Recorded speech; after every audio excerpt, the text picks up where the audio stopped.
El mundo memes ha hablado y en este caso lo primero que tenemos es la meme local, Egameo, mostrando a un Donald Trump de Capitán América y en el fondo se ve un obelisco que puede estar cayéndose, destruyéndose, queda libre interpretación.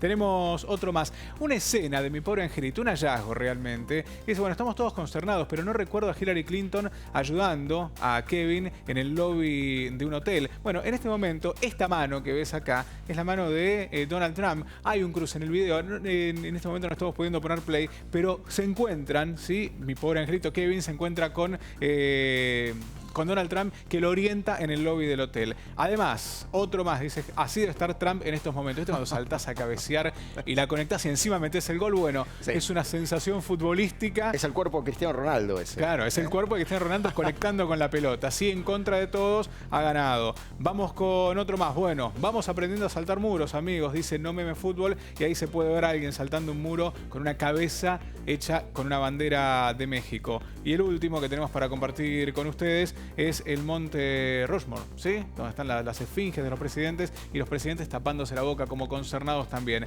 El mundo meme ha hablado y ha hablado de esta manera. Lo hace con mucho ingenio, lo hace con humor, a propósito de lo que acaba de ocurrir. Donald Trump es presidente de los Estados Unidos.